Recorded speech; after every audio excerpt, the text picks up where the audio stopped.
We can fit one more here, or is it too much? Not comfortable. No, okay.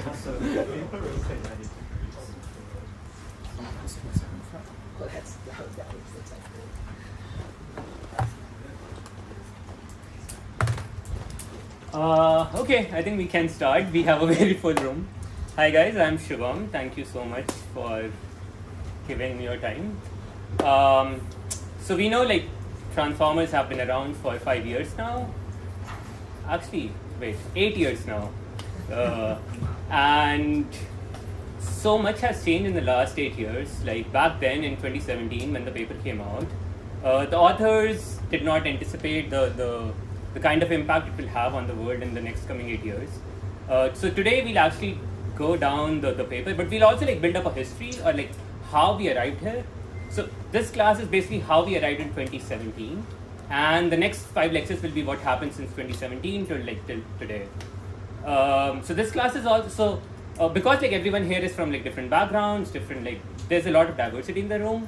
I'll take it slow. Like the first half of the class will be very slow. It will like pick up from very basic building blocks of how we build up deep learning, how we eventually arrive at transformers, and like the goal of the course is to like build intuition along the way, because like so many parts of the modern transformers feels like magic.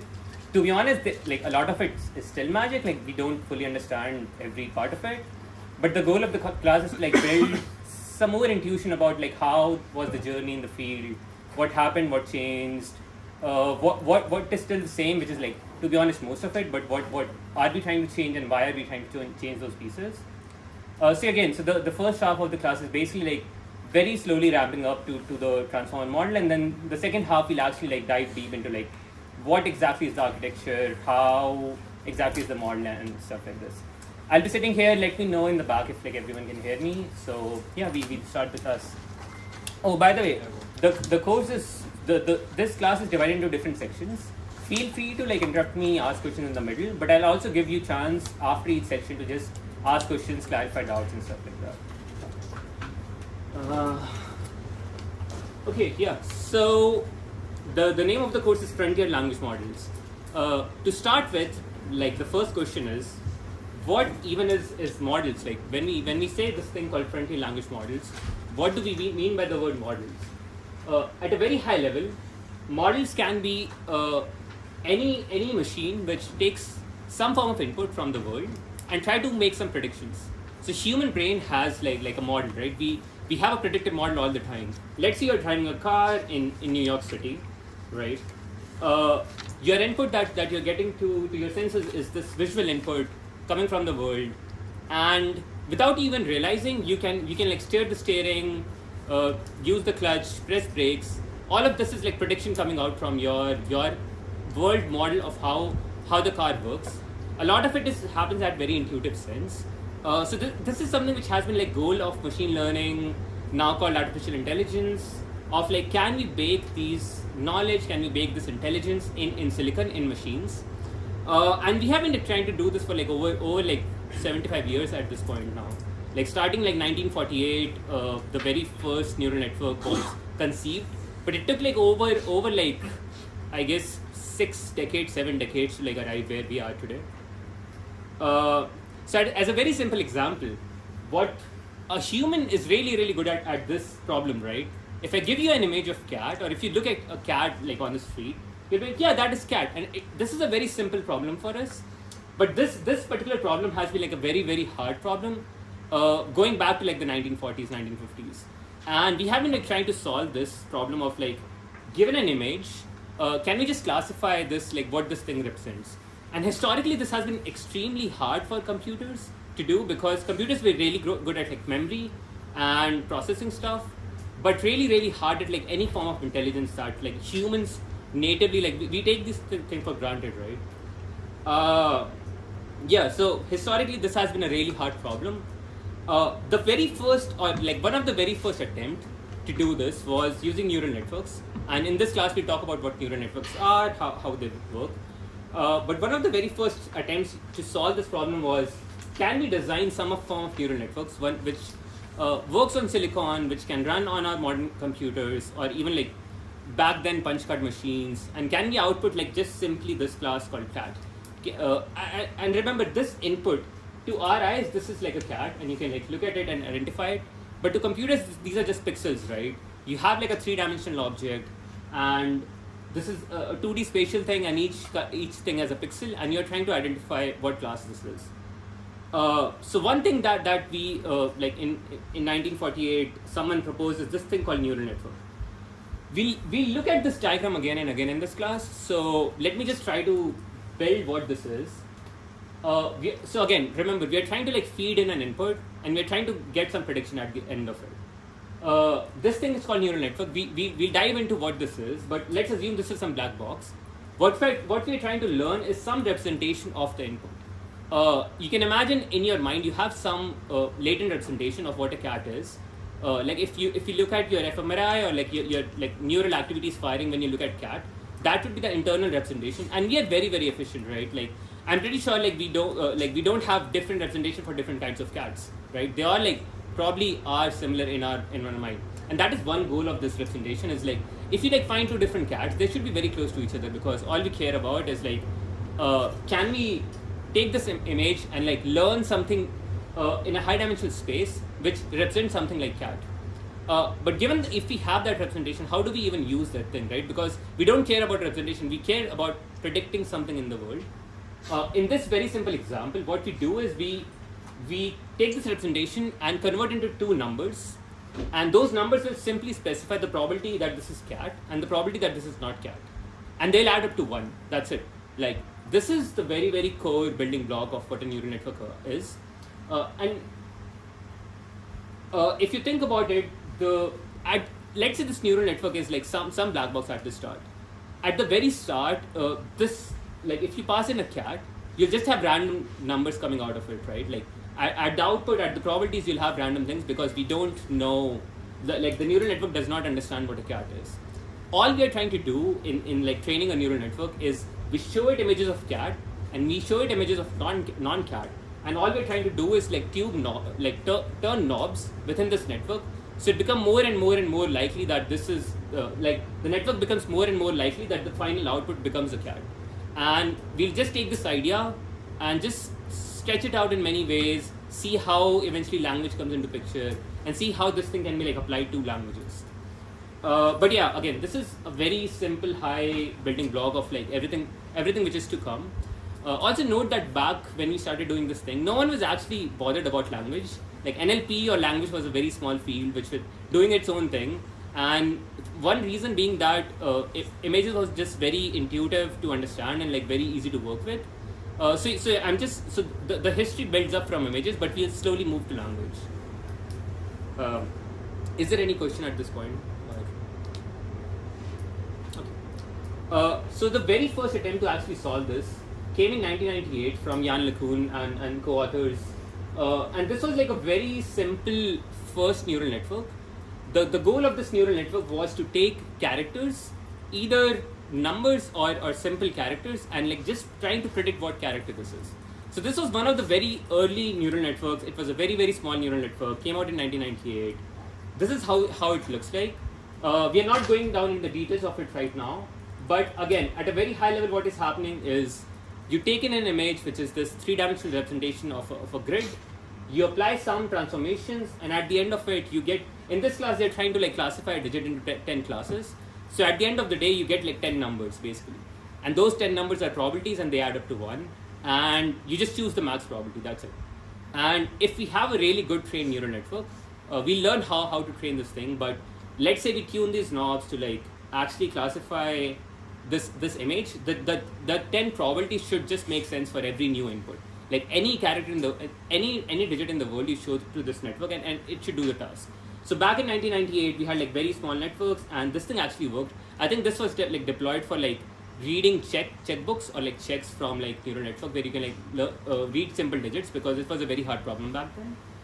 But something happened after that. Like for nearly about, I would like to say 1.5 decades, there was no progress. Like the field was stagnant. A lot of people did try, like Jan LeCun and all his colleagues were like trying to push this hard, but we were not going anywhere. Like So what happened in the field of machine learning, which is what it was called back then, is people started trying different methods. Like for example, for images, they're trying to like see, hey, can we like find some features? Like can we like try to detect the edges of the image, or can we try to like detect the colors in the image? And there was like lots and lots of heuristic-driven approaches. One problem of that is every different field of machine learning, like NLP, reinforcement learning, have to work independently. They cannot collaborate with each other, right? Because if you're working on like, or not even that, if you're working in like, let's say, image recognition versus image segmentation, the kind of features that you need could be very different, right? Because if you want to like segment an image, find out where the cat is versus what the thing is, you need like very different kinds of input. So for the next 1.5 decade, I would like to say there was a lots of progress, but nothing groundbreaking, nothing which you would say artificial intelligence by today's standard. I think something happened in 2012. So we arrive at 2012. There's this competition called ImageNet, which was run by Andre Karpathy, Fei Li, and the lab at Stanford. So they were running this competition. The goal is very simple. You have a large corpus of images, and you need to classify them into 10,000 classes. And the classes are like, oh, is this a car? Is this cat? Is this one of the 500 categories of dogs? Like literally that was like 500 categories. You have to like, just identify very different kinds of dogs and some other things in the world. So again, the task is very, very simple. Given an image of a real world thing, can you try to identify what is in that statement? And the total number of classes are 1,000 classes, and you need to like identify accurately from these 10,000 classes. So if you like do this randomly, you will be, like have a 0.1% accuracy rate, which is like extremely low. People were like making a lot of progress until 2012. Something magical happened where, so if you look at this graph, this was the progress. So this is what we are seeing here as the error rate. In 2010, the error rate was 28%. 2011, it was 25%. And every year, like some new method would come along and like drop the error rate by a few percent. So we are at like 25% accuracy, which is not good, which is good enough, but still like nowhere near like identify everything. Suddenly in 2012, all the methods like they were very similar to past year, and there was this one method which like achieved 16% error rate, which was basically a 10% decrease in like the prediction error like within just 1 year. And so Andre Karpathy, he like describes the story of like he and Fei Li was like standing in the lab, and there was this result which came out, and they're like, what the fuck happened? Like is this true? Was there a leak? And everyone was so confused because this method came in and basically like beat everything by like 10% accuracy, which was like unheard of like in that time, especially in computer vision. What actually was happening is like these three guys, Alex, Ilya Sutskever, and Jeffrey Hinton, they were able to take like 1.5 decade old neural networks and scale it up to like a really large network at that time, which is 60 million network. In today's standards, like we have like billions of parameter network, but back then this was really huge. One problem of that is you could not run it on like modern computers. So they had to go and hard code the code on CUDA, because you needed like CUDA to like actually run parallel networks. Not just that, this was surprisingly this was also the very first instance of parallel neural networks. Like you could actually run two networks in parallel, and you needed like two GPUs for that. So this was like one of the very first, not just like a deep network at a large scale, but also like an example of like where you can like actually go find out how to run that network on CUDA and parallelize the entire network. So yeah, so to summarize, they took like a very simple network, scaled the same thing up. So if you look at the network, it looks very similar to what Lay network from 1998 had, but they were able to like scale this up both in number of parameters, but also in number of images. I think if I remember correctly, the dataset has roughly in the order of 100,000 images. This like also as the story goes, this year was also correlated with gamers, because at that time we had a lot of gamers and the demand for NVIDIA GPU was really high.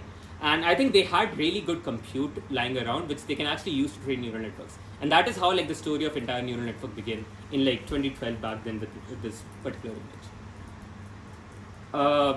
Yeah.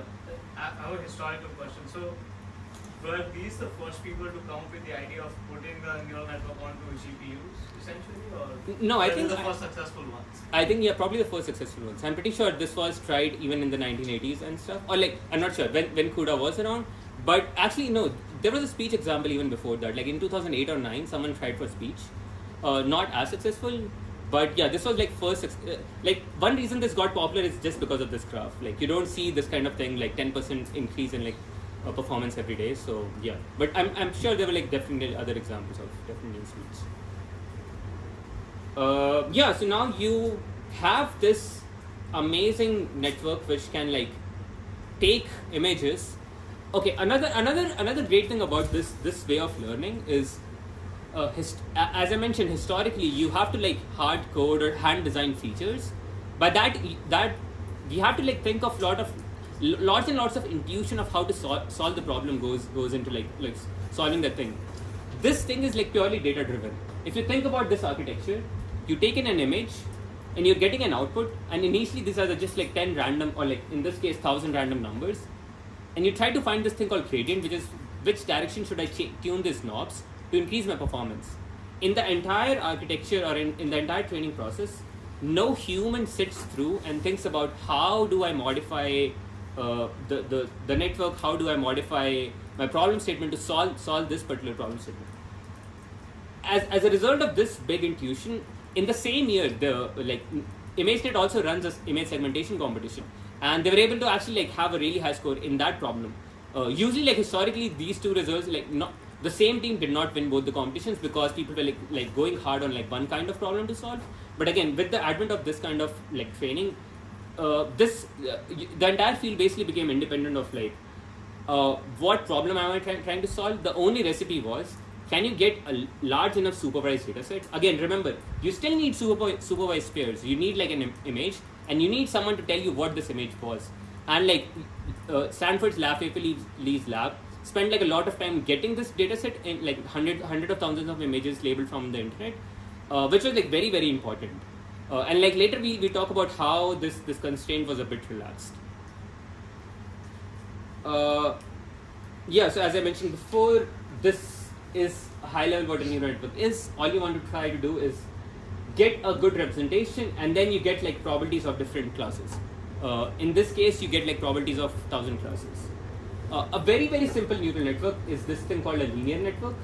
A linear network is basically a simple matrix multiplication. So this is another very important thing which will come again and again in the class. This is an example of one of the simplest neural network you can think of. The input is a 128 dimension vector. The matrix that you're trying to multiply is 128 cross 256, and the output that you get is a 256 dimension vector, and that is your representation. So in entire deep learning, when you have to like change dimensions, this is the thing you do basically. Whenever you want to like go from one dimension to a different dimension, all you can do is like take a matrix of like input size cross your output size, and you have like your final output. This is also what happens at the last layer. So for example, in this class, can anyone tell me what would be the last, like, so we have to go from like this 256 dimension to like a final output of probabilities. How can we like morph, like change this?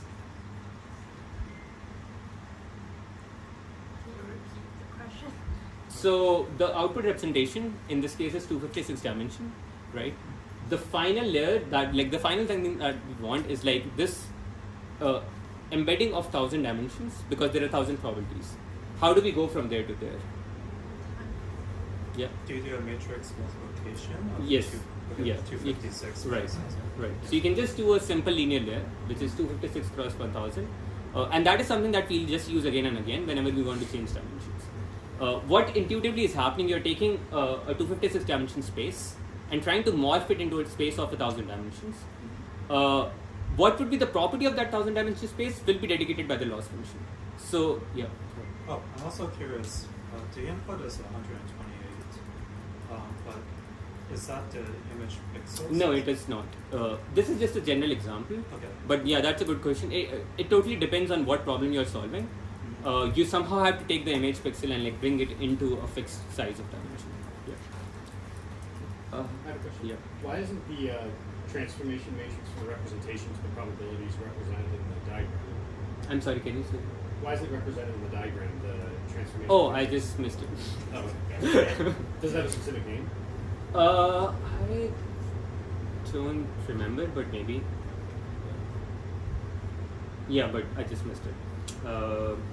Okay, so this like concludes a bit of history of how we arrived at 2012. If there are any questions before we go to the next section. Yeah. So the fact that you're using matrix multiplication is because you want to use GPUs, not because of some fundamental reason about the world, right? Or Yes and no. For example, let's say in this case you want to like learn this probability of car, right? So in this matrix which is like missing here, the 256 cross 1000 D, one row of it will correspond to the probability of car, because you'll be multiplying that row with this input, right? You'll take a dot product, and that will correspond to like the final output. So in a way, through backpropagation, through like learning this network, we'll actually learn that that row corresponds to car. But again, this does not mean that there's something inherent about our world which can only be represented through matrix multiplication. So yeah, in a way, yes, because we can parallelize this thing and training becomes easier. But again, this was the hindsight we got. This is something that we can think in retrospect. Like back then, I think no one was thinking, oh, can we actually parallelize this to like really big networks? But yes, this is a happy coincidence, I would say, probably. because I would imagine like the function spaces are generally you need some nonlinear mapping. Right? Yeah. So yeah, to be really clear, like this is a very simple linear network. In reality, this will be a much more nonlinear mapping. Actually, even missing in this case, the very simple nonlinear mapping that we use is this thing called ReLU, which basically means anything negative we do it a 0, and everything positive we leave it as it is. Because yeah, that's a really good question. If we think about it just for a moment, there are like two matrix multiplication happening here, right? The first one and the second one. In theory, those two can be combined together to just make a matrix of 128 cross 1000, right? And they both will be equivalent, because taking one and multiplying through two matrix multiplication is basically as equivalent as having one matrix multiplication. That is exactly why, because otherwise because this is still a linear network if we don't have any non-linearities. And yes, so ReLU, which is basically like you take all your negative numbers, squish it to 0, and keep everything else as positive, is a non-linearity we apply. But yeah, we will also come back to that. I think another thing is that the matrices, like, they kind of represent like the neural network representation, like, kind of well. Although I don't know if that's like also a coincidence. What do you mean when you when you have the neural network representation with like nodes, and you have like individual weights, and there's connections to the next layer? I think that's another thing. Right. That, like, I matrices think his question was, is Yeah. matrix multiplication something inherent to this? Yeah. Yeah. How good at math should I be for this class? Good question. How good are you following up until now? Is the same okay up until now, or? I mean, I know what multiplication is, so that's good. Yeah, I mean that's the building block. I think, to be really honest, if you get this, most of the thing along the way should not be that hard. Okay. But we should give feedback along the way if something is. Okay, so moving next. Next, I want to talk about what language modeling is. As I mentioned, like back in 2012, we got this architecture which is really good for computer vision, and it performs really well. What happened in the next few years is everyone doubled down on it. So consecutively in the next 3 to 4 years, every single year we got better and better neural networks, because teams around the world, universities, teams, Google had an amazing architecture. Because this competition was still going on for the next 3 years until they realized they can't squeeze the performance anymore. Like we had like 99 plus accuracy. But up until then, everyone like doubled down on computer vision. This was just a fact of we got a really good starting point, and people realized how to make it more efficient. At the same time, all the other fields took notice. Language modeling, reinforcement learning, some other like cognitive people realized that okay, there's some amazing progress happening in language modeling. In computer vision, and they started to adopt. So before this point in time, if you would like go and read papers from like different field, it would be a very, very hard thing for you to like go and like actually be able to understand one thing from a different field.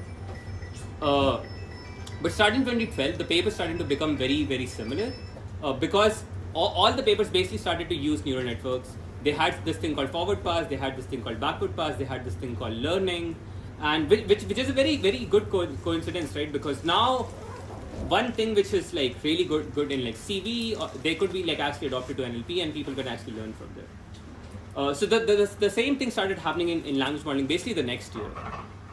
At a very high level, language modeling is this idea of again building a model for language, which I think all of us here have a pretty good sense of. Like, for example, even as I'm speaking right now, I'm sure you can like somehow predict what I'm going to say next, or at least in the space of possibilities, you know what I'm going to say next.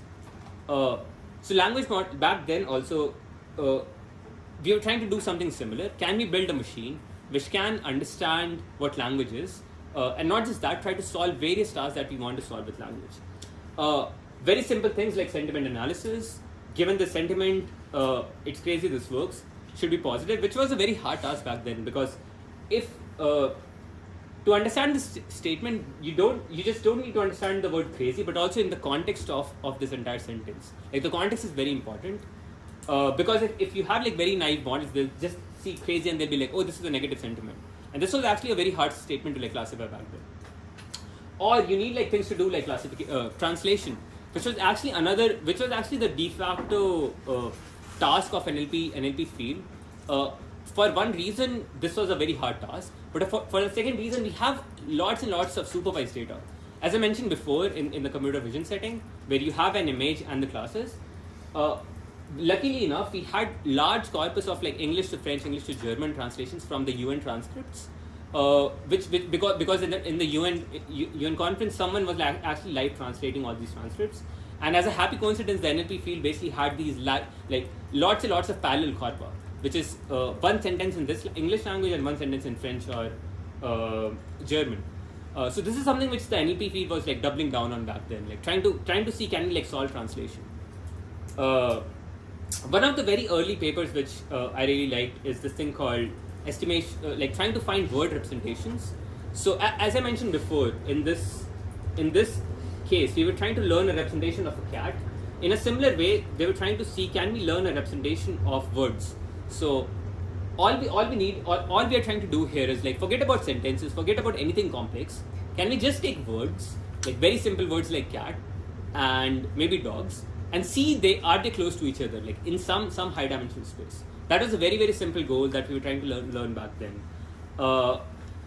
One big insight that actually came from linguist, like a linguist, his name was John Rupert, was this idea called you shall know a word by the company it keeps. And this was a very motivating idea back then, because if you think about it, when we are like reading a new book, and we come across a new word, usually we don't have to actually go and like find the meaning of that word, right? We can just like infer the meaning of the word from the context. And that was the idea which NLP researchers tried back then, is how about we like just there are like lots of Wikipedia documents out there, right? How about we take all these Wikipedia documents, take a sentence, take a word, remove that word, and trying to find out what word was there, right? Which is a very simple idea, and like maybe a human can actually do that.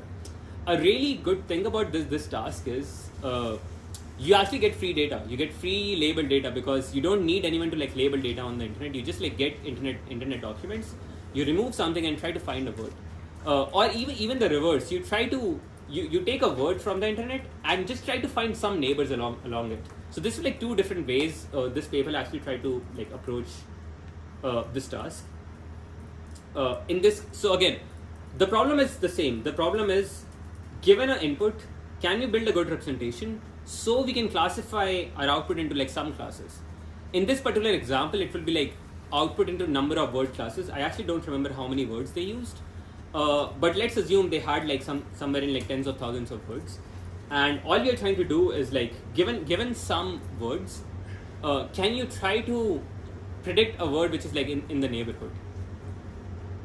One important thing to note here is that at the end of the day, what you get is a word and a vector corresponding to that word, right? You'll still have a very hard time trying to classify or like trying to solve this task, because all you have is one vector for each of these words, right? And if you like the crazy, I'm assuming it might be a negative sentiment. And so at the end of the day, you have these 4 vectors, and you try to take like an average of these 4 vectors and try to classify it.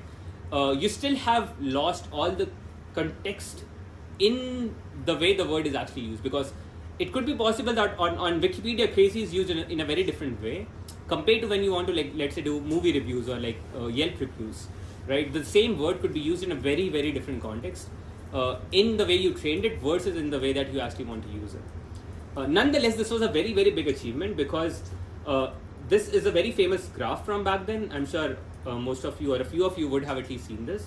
What we are showing here are 4 different vectors which correspond to like king, queen, man, and woman. What they noticed is if you take the vector for king and if you remove the vector for man, right, you get this notion of crownness or like some holiness, right? And if you add that if you add the vector of woman in that, you actually get the vector for queen. That means that in the vector, it has some intuitive knowledge of first of all, like, these vector directions matter. You can subtract them to like get some intuitive concepts, and you can actually arrive at a final like vector just by doing these vector additions. So this was very, very promising back then, which means that okay, we are actually arriving at these things called word vectors, which actually make sense, and you can use them in creative ways to like arrive at a final thing. Like try to solve the NLP task you care about. Nonetheless, you cannot solve translation with this, and like or many other tasks that we really care about even right now. Then the next year in 2014 came a very, very seminal paper from Ilya from Google, Kwok, and Oriol, where they were like, okay, how about so they were trying to go for translation because that was the holy grail back then, and we really wanted to solve it. They thought of this architecture where you have 2 parts to this thing. There's a left part and a right part. They thought, how about we take words or like a sentence, break them into single words. We'll talk about how to do this all, but the first part is something called as encoder. Imagine you reading a sentence and you want to translate it. You can actually encode that in your mind in some representation, and then from that, like this vector is basically what would like store the meaning of the sentence called "It's crazy, it works." And just starting from this vector, you can try to now. What is also important for a decoder to basically be able to emit variable length output, right? Because in translation, things won't map 1 to 1, like in your source and target language. You can have a variable number of words in your target language. And the order, you don't know what order you'll come at. So this entire architecture has to take in a variable number of inputs and a variable number of outputs. So this node that we are seeing in here it's basically replicated. It's replicated in the entire graph. What that means is we are just learning, again, if you remember from the diagram before, this is one neural network. You give it some input and you expect some output. This hidden state is a representation. But what you can do is you can apply a for loop on it.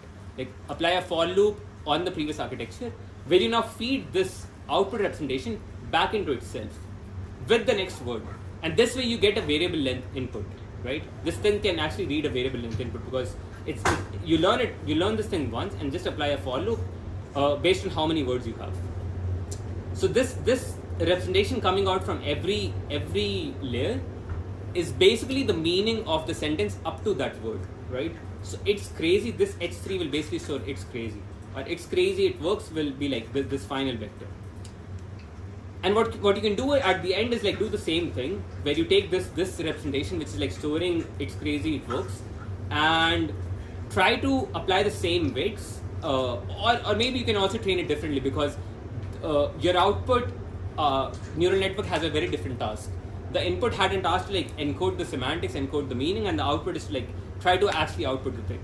But the thing is still the same. You get an input and you predict some representation and you apply a classification over all possible words in your target language, and you find out the probabilities and choose the one with the maximum probability. That's the same game we are playing again and again and again.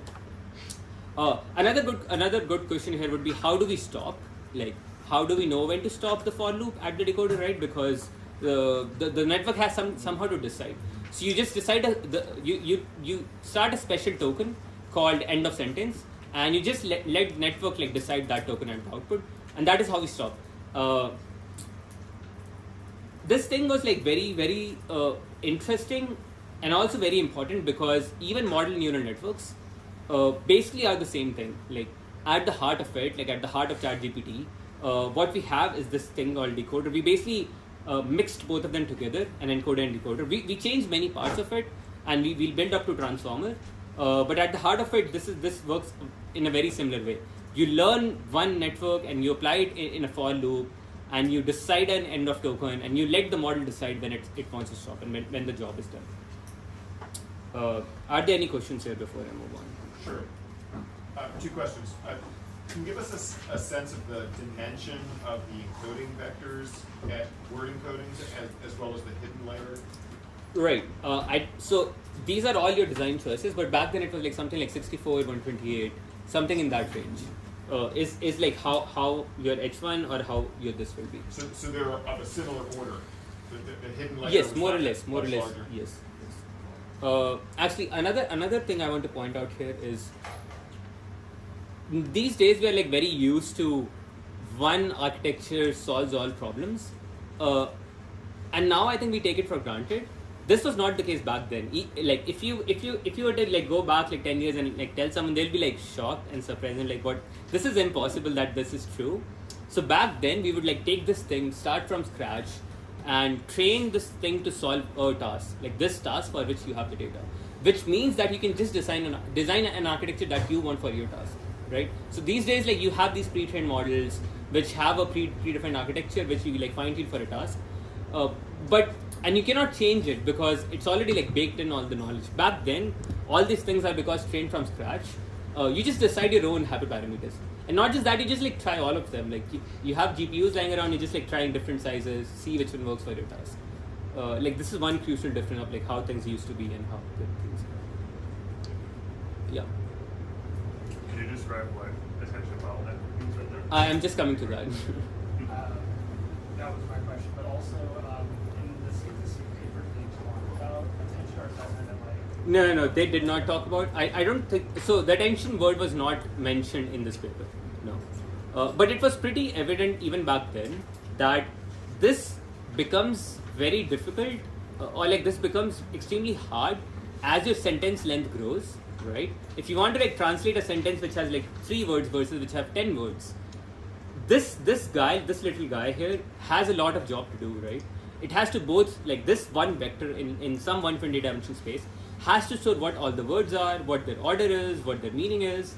So it becomes a very strong bottleneck to encode all the information on this little guy, right? And if you think about it, like let's say I give you a translation task. Let's say I give you like a task which has like 10 words, and let's say you're bilingual and you want to like translate from one to other. If it's actually a long sentence, maybe you can do it like in one go, but maybe you actually look back to the words, right? You can like actually look at, oh, this is the order, this is how things are written, let me like try to write it down. That was one intuition which actually led to attention, which I'm coming to next. Another point I want to actually point out right now is, so again, for this task, you have parallel supervised data sets, right? You have sentences in English, you have sentences in your target language, let's say French. So this entire guy, so up until this point, there's no supervision, right? Nothing is being learned up until this point. It's only when you start generating the first word is where your supervision will come in, right? So what that also means is, so let me describe this concept of like you have to think about how long the information has traveled before the first supervision is coming in, right? So in this case, the information from it has to travel 1, 2, 3, 4, and this 5th hop before you try to supervise the first, like before anything from the real world is giving it some any kind of feedback. This was one very, very, very important intuition which will drive not just attention but also transformer. Is all you're trying to do is minimize the number of hops to prevent the information, or like to go from your information to the final supervision. And that thing becomes extremely important when you have to like scale to like larger sentences or scale to even like larger data sets. Yeah, so attention bottleneck. As I mentioned, let's say you want to like do a really long sentence. A very simple idea that you can think of is like, how about you let this guy just go and like pay attention to all the things in the past, right? In that way, you won't be constrained by this single vector, because if you think about it, H2 and h3 and this h4 already have the context of everything up to that point, right? And you're not throwing them away. Like in this case, you're actually throwing them away. You're like not using them for any meaningful work. And when you have to like predict the first word, why do you like? We can actually go back and like use those things. A very simple way to use them could be you have something coming out from here. You let this and this guy interact and like talk to each other and be like, hey, are you important for me? You let them ask this question, are you important for me? And you let him ask here, are you important for me? And you let him ask here, what are you important for me? And in terms of vectors, are you important for me is basically a dot product, right? Dot product between two vectors basically tell how similar these two vectors are. So all you need to do is basically take a dot product of this single vector output and everything which is flowing in from here. And that dot product can basically tell you how important everything from the past is. And based on that importance, you can actually bring these vectors into this. Yeah.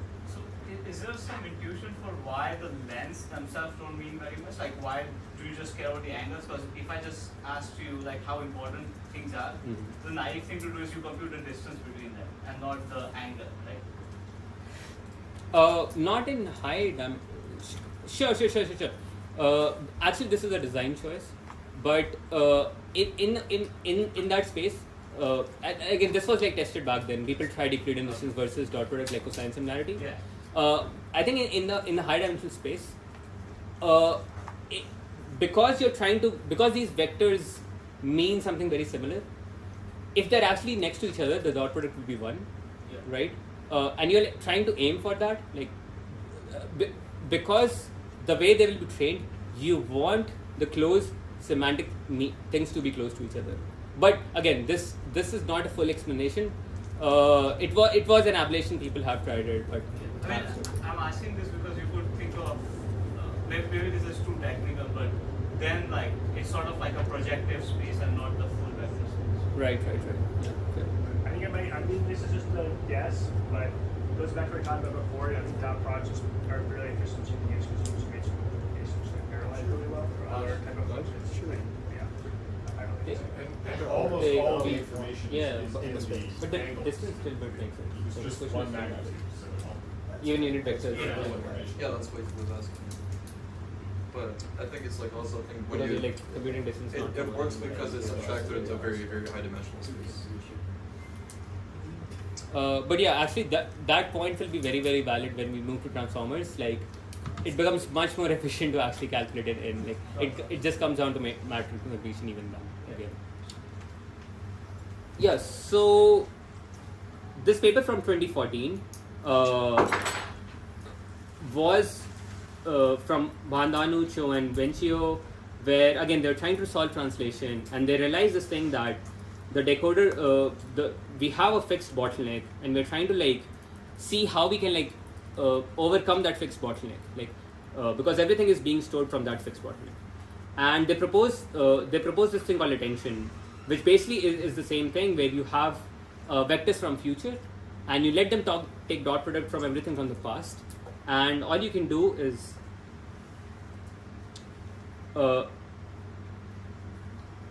you get these things called scores. By the way, I'll go into like much more depth in like next half an hour into this, so feel like it's okay if you don't get these equations right away. But at a high level, the intuition is you let your future vectors ask all your past vectors how important you are. You get a probability score of how important they are, and you just soak them in based on how like that probability score.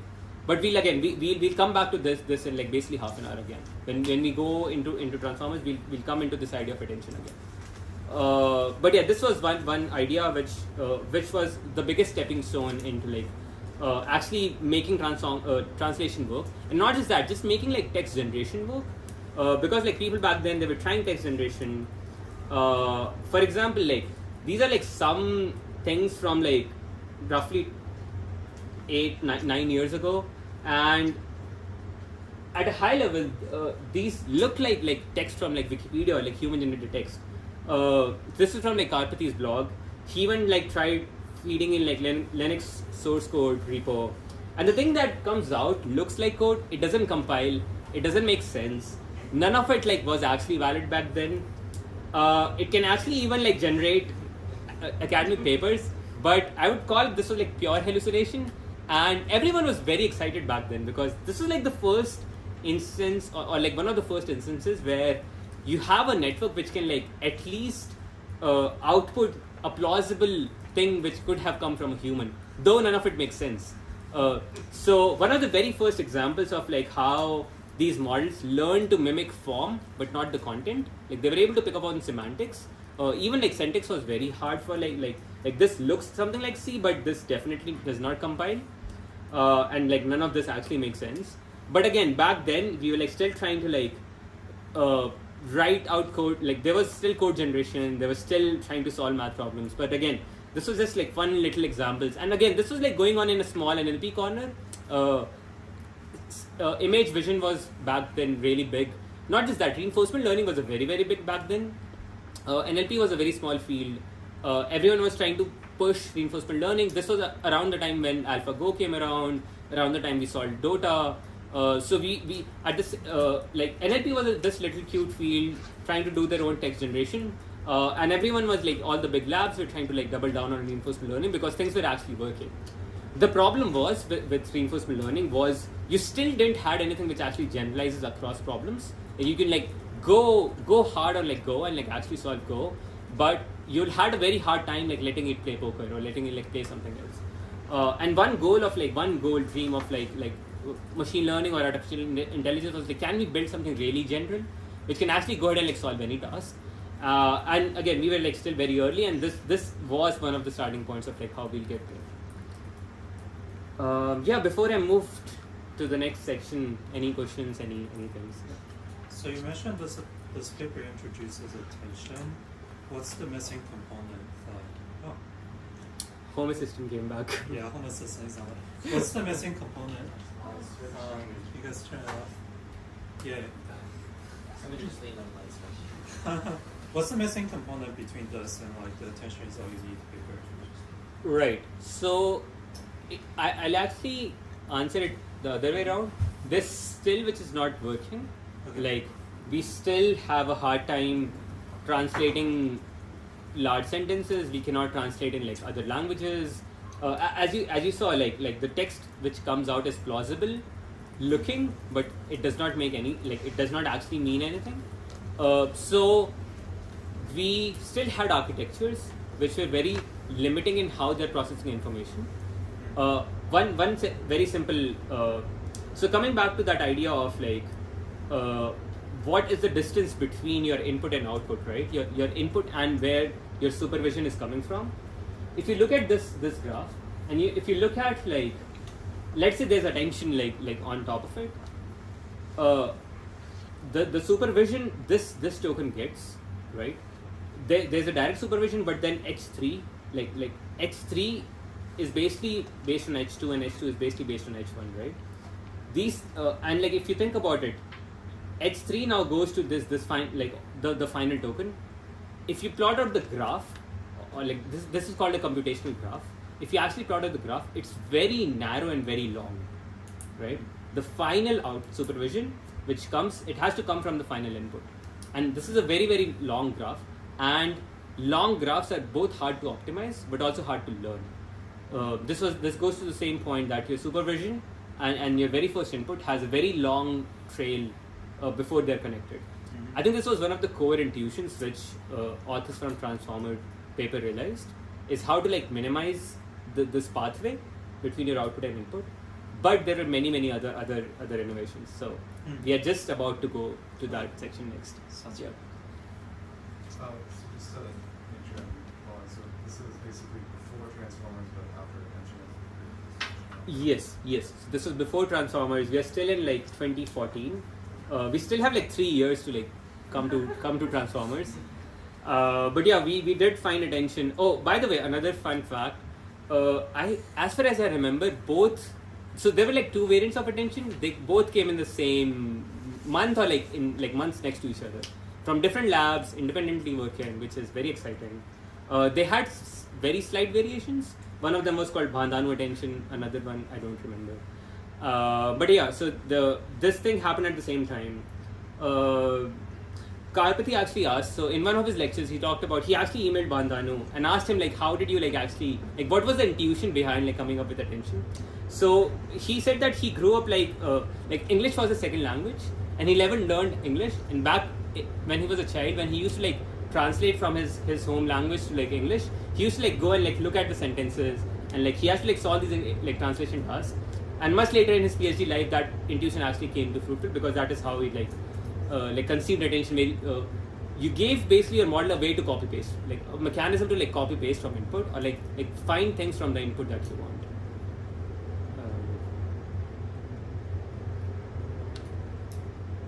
Is there anything else, or if we can move to the... Okay, so now that we know we have attention, we have attention, and that was on the blog. We finally move to the guy, the star of the night. So the paper was actually written in like 3 days ago, 8 years ago, and we celebrated its birthday right here in this house 3 days ago. We got a cake, we all celebrated in this house. Yeah, so the paper basically came out of nowhere, but also at the same time, the paper, if you actually go back and read the paper basically reads like any other machine translation paper, and they're like, hey guys, we developed this architecture, but that doesn't matter. These are the results. We have like amazing performance on NLP. We have like amazing blue scores, which is how you measure translation. Because back then, obviously, they did not know the kind of impact is about to happen in the next 8 years. And as a consequence of that, the paper is very, very poorly written. It's very hard to like parse exactly what is going on. Just a small anecdote, like back then I was working with a friend like in a research environment. He came to me, he's like, oh, there's a cute new paper which have a really good scores. I actually read the paper and I'm like, this just looks like two linear layers next to each other. What's happening in there? And like it took me like a few years to actually like grasp, okay, there's something more than two linear layers, and this is what I'm going to teach today. So Noam was one of the authors, and I just point his name because he's someone who will like come back again and again in this course. He, I think, like single-handedly like just devised every major architecture decision in this paper, but also since then. As we know, like as I started this class, not much has changed. What has changed can 90% be attributed to Noam. So yeah, so we'll come back again to like Noam and like the things that has changed over the course of this class. But yeah, coming to the architecture, this is the figure that we had back then. We still have an encoder, we still have a decoder, but nearly everything else is different. And there's lots of like wiggly things going around here. What are these things? Again, the task that they were trying to solve is again the same thing. At this input layer here, you get a sentence which has some words, and this guy has to process it and then output the same words again in the output. We are going to like go deep into this in like 20 minutes, but before that I just wanted to point out like surprisingly this paper was like, so usually in machine learning or in most research fields, you have a paper which like makes incremental progress over like what was the state of the art in the field right now. This paper is very different in the sense because we had these RRNs since like 1990s and we were just using them again and again.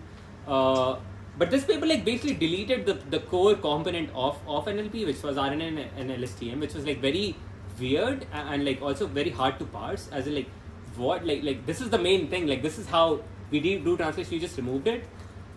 They included this thing called positional embedding, which we'll talk in a bit. They borrowed something from computer vision literature called residual networks. This is one of the another core improvement, as in how you reduce the length between your input and the final supervision, which CV people realized and they copy pasted it, and like bunch of other things. Like, and not just that, like they also had really great habit parameters. For example, this thing where you like have a linear layer which increases the size by 4 and decreases it by 4.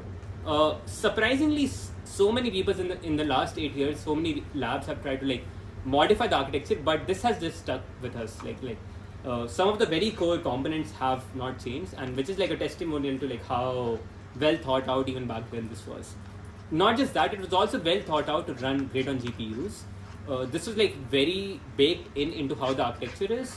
So yeah, I think we have to attribute like some of the really great things have actually stuck on like for the last 8 years. How much of that was accidental because of the use of GPUs in this case? For like the development. Yeah, I think it was actually, so if you talk to like some of the like authors, or if you like read the literature, that was the main design consideration. Like it was not, it was actually at the center of it, because it was also Google. They had GPUs, they could do things. I think this was like 8 P100s, which is like 1 node or like 2 node, which is very small by today's standard. It was quite big back then. I think some of the design considerations was just to think, how can we maximize GPU efficiency? That's it. Like that was, I think, the core driving factor of like when they actually designed the architecture. And we look into it, like how that actually manifested into it. And again, like if you have to think about GPUs, all we have to think is like, how can we maximize the number of matrix multiplication happening in parallel? That's it. That is one key insight which will drive all the components and like how all the components are connected. Have as many matrix multiplication as possible, have them perform computation in parallel as possible. You see, like this was, so like Zoo, to actually answer your question, this is one big bottleneck that we have here, right? You have many matrix multiplication, but they have to be performed in serial, right? You cannot come here until you compute all these guys. So this was another, actually, yeah, I forgot to answer, but this was another big bottleneck, because now if you have really big sentences, you have to wait for every single token to be processed before you can start outputting anything. And transformers basically change that. Like in transformers, you can actually read everything all at once. Oh, I think, yeah.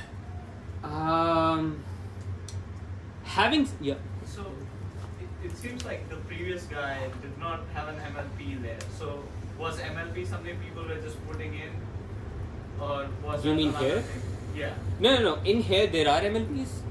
There are MLPs in here, and there's obviously MLP out here. As we learned, we have to have MLPs to go to output. So MLPs were definitely here. It was just this sequential nature of computation for one thing, which was very hard.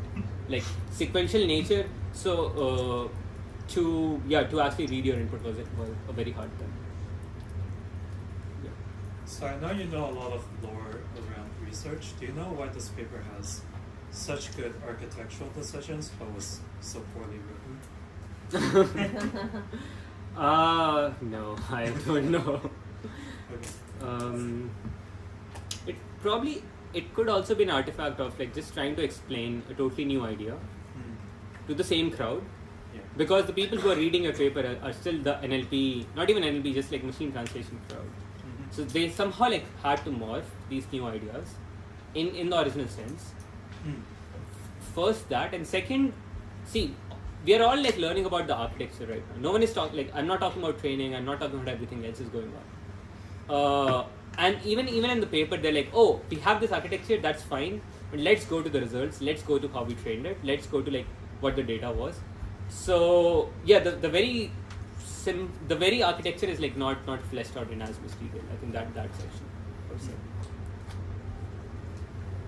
Okay, as much as I have praised the model, yeah, go ahead. Could you like describe at an intuitional level like how the larger architecture of this model is composed? Like I know we've got resonant blocks in here, but how is it structured also? Oh yeah, we are coming to that. I'll come to like exactly what each component is. Like I'm just trying to like build up to like the high level intuition of like how things are structured, and then we like slowly go down into like the weeds.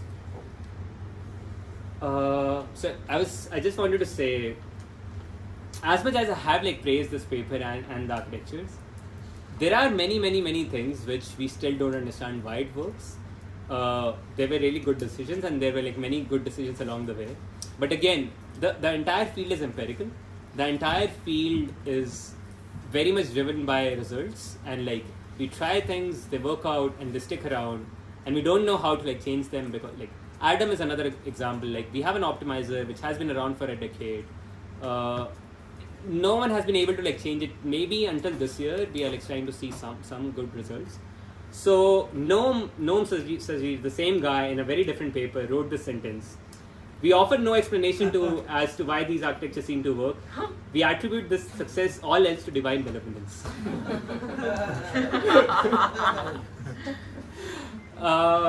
Yeah, so like, if anytime during the course you ask me something and I don't know how it works, I'll just point back to this sentence.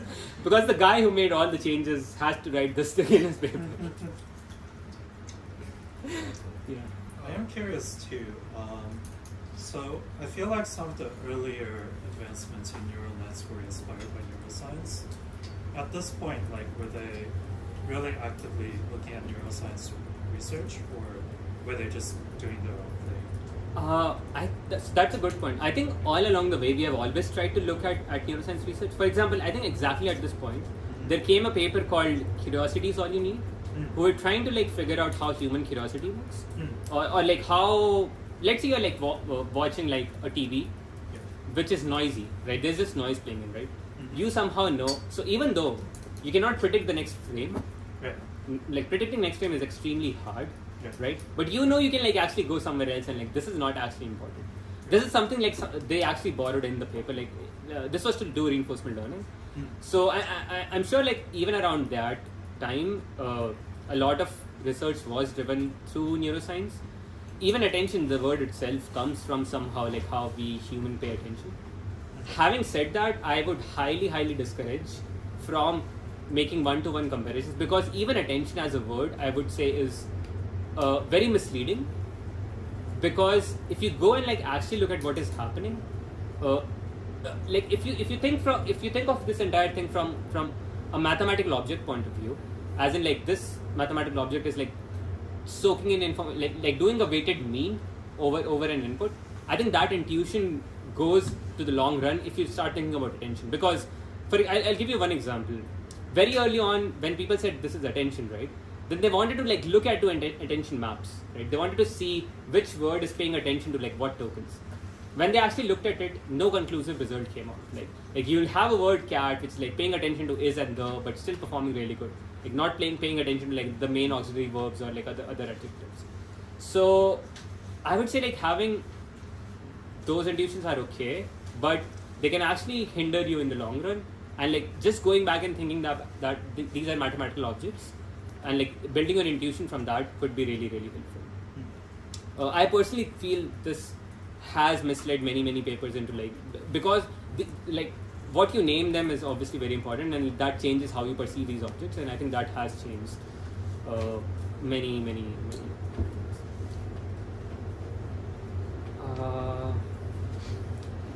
Right, so one last paper I want to talk about before we move on to like how this thing is trained, how this thing is GPT-2 paper. So in 2019 we got, so again, we had this thing in 2017. It was basically kind of dormant for the next few years. Like this was like one cute paper in machine translation, but no one actually picked it up. Part of the reason was basically maybe not everyone had that kind of compute lying around back then. Part of the reason was you still didn't have that kind of parallel corpora like you have in translation, like massive parallel corpora to actually train other tasks. So even though we had this in 2017, it took us a few years to like arrive at GPT-2 or GPT or like BERT, which were like two biggest examples where they were able to use this architecture to do something really meaningful. And that also started to shift the mindset of how research was done, or like how we were perceiving this research. For example, GPT-2 came out in 2019, which was like 2 years later, and this was also one of the biggest model back then. The biggest model, so they had like four different sizes. One of them being 1.5 billion parameter, which was the biggest GPT-2, and possibly one of the biggest model lying around in the entire field. Because of that, OpenAI said they would not release it, and this was the very first instance of like a research lab saying no to being open source, saying no to we cannot release it because this is too dangerous to release. That was the blog post. This is too dangerous to release. We cannot release the biggest model because we are concerned about the harmful effect this would have. And I would say this was also the moment where we started moving from an open source model to an API-based model, where I think 6 months later they were okay at like providing APIs or like providing limited access to some academic labs. But again, this moment I think marked the transition of like OpenAI or even like the larger field into like going more and more closed source. To their credit, this was a really good model. So at a high level, what they did was they took the original architecture and basically removed the first part. That's it. You have an encoder decoder thing where you're trying to do machine translation, for which you need this parallel corpora. They're like, how do we scale this thing, right? Like, so they went to the previous intuition of you have the internet, right? How about we try to just like model something on the internet, and going back to language modeling, which the task of predicting the next token or predicting the next word. If you have the internet, you basically get this task for free, right? And they labeled it, or like the field labeled it self-supervised learning. So you're still doing supervised learning, but the supervision comes from yourself, or basically the next word, which is free on the internet. Specifically in this paper, they did not use the entire internet because they also, I think, were starting to experiment after GPT-1. They took a bunch of Reddit links and opened all the outlinks of Reddit, and basically that was the data set.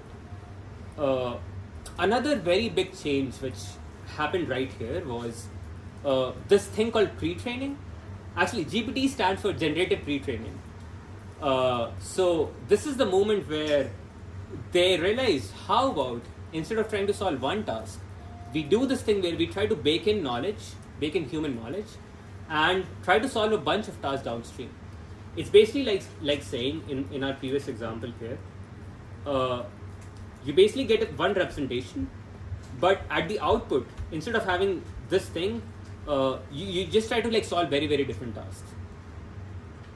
So even right now, you still need, like, when let's say you want to like solve sentiment analysis, what you have is a really good starting point, which is this representation, which hopefully you would hope encodes human intuitions, and you remove this guy and you add a guy which has like two numbers at the output, which basically is the probability of a positive sentiment and the probability of negative sentiment.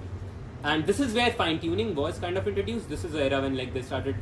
So fine-tuning somehow did exist in image vision. Like even back then we were doing fine-tuning. But for language, this is one of the first instances of we have a general representation of language. Let's try to solve different tasks by getting some data set. Not just that, they actually went one step ahead. They were like, what if we don't have data set, right? Let's say you want to do summarization, right? Let's say you want to do summarization, you have like news articles, and you want to like summarize the article, and you don't have the data set. What do? Starting this paper, they realized something funny. They're like, okay, on the internet, you see this token called TLDR, right? And after TLDR, the following thing is the summarization, right?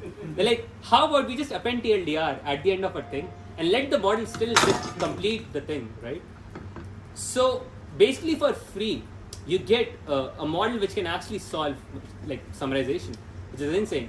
Or you do something similar for translation. You just like append the following begins is a translation in French, colon, and you let the model just complete and hope that when seeing all these outbound Reddit links, it has seen enough time that it knows what it has to do.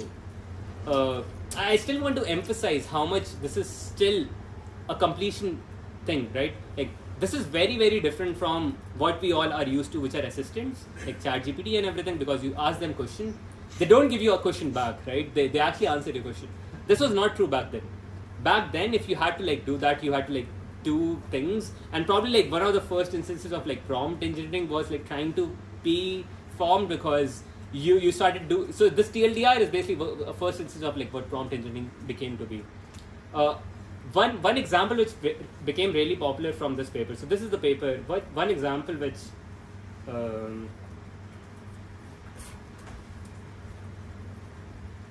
this was one of the famous examples back then. Is they described like some prefix, which is, in a shocking finding, scientists discovered a herd of unicorns living in a remote, unexplored valley, and even more surprising, the unicorns speak perfect English.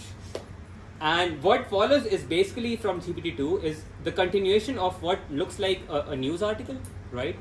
So if you think about it, the from GPT-2 point of view, it is thrown in a news article right now, and it has to complete it, right? Because it has this is all it knows, right?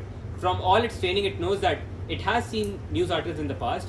This piece of prefix looks like news article, and okay, how can I complete this best to my knowledge? And the model just like makes up some names, makes up like what unicorns are doing, how they're speaking English, they have a different dialect and stuff, which is again pretty cool. And if you this was again the moment like coming from LSTM where things had form but not content.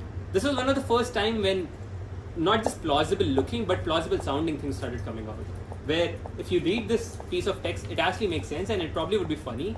And this is actually a 1.5B, like back then was actually a really good model. Like I played around it for like one summer, and it was just like mind-boggling good. Like you could like prompt it to like give you translations, give you like actual very small snippet of code, and it could actually do those things.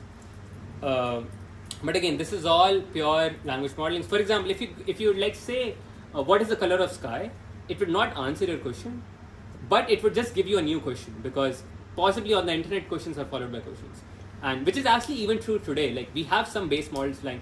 Again, these things are called base models because this will form the base of what is to come, which are assistants, and base models are just next token predictors. And we have like some really amazing base models flying around right now. DeepSeek has one, Llama 405 has one, and if you go and like interact with them, they have a much richer personality, like personas compared to what an assistant has. Like compared to your regular helpful, harmless assistant that you interact with. Base models are a huge big beast, and I'll actually have a lecture. My third lecture will probably be just like no math. It will just be an intuition of, can we understand what's going on in there? Can we get a feel of like what do these models see, and like how do they talk in the world, and how they're like shaped into being assistants. So even back then, like this was like 2019, people wanted to like make chatbots because that is something that we have always tried to make, right? So a very simple way that you can do that is basically like give it a prompt like this. You just write something like, here is a conversation between an AI assistant and human, and give it a few examples, and hopefully it might follow them, hopefully not. But again, this is, people tried that to make like assistants, and this can stick around and maybe not. Much later, like a few years later, this is actually how the first assistants will come alive, like come into the picture. But again, you can like do certain very simple things back then to like actually form simple chatbots. And people did try that. So even before ChatGPT, which is an instance of GPT 3.5, so 1.5 years later, people were like trying to like form very simple chatbots back then. But again, okay, before moving to the next section, if there are any questions, anything for this part.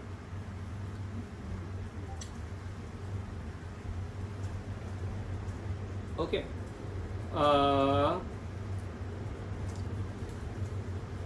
I want to next talk about so this is just a small teaser for the next lecture, and this is important at this point because I feel before we understand transformers in depth, I think it is important to feel why or how they are being used.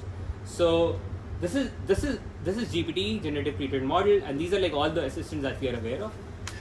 Again, I'm not going into depth of how training works, how exactly we train, how we get the data. All of this will be in next lecture.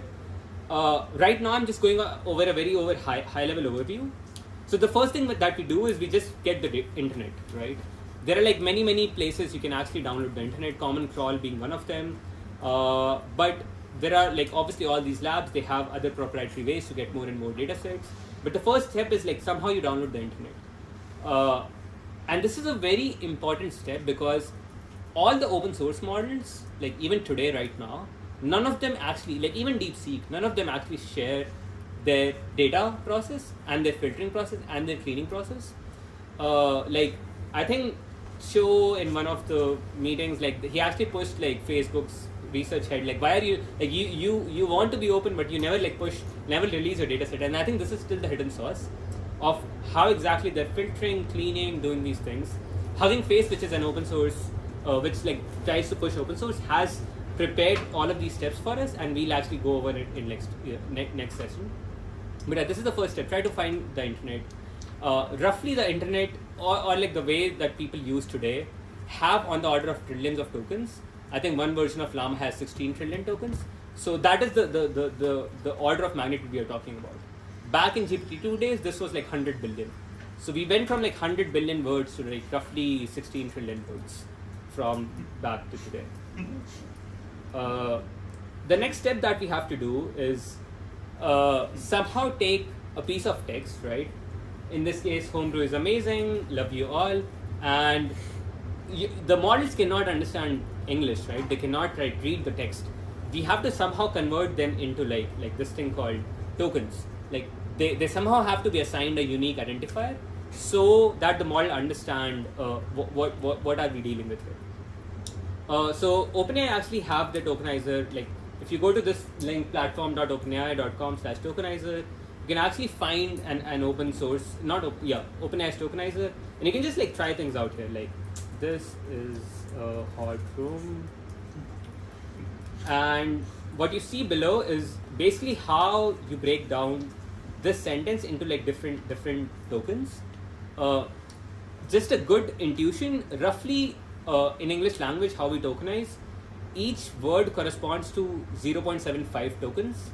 So because you have bigger words like understanding, which would be, and even with an incorrect spelling, you will have like 2 different tokens.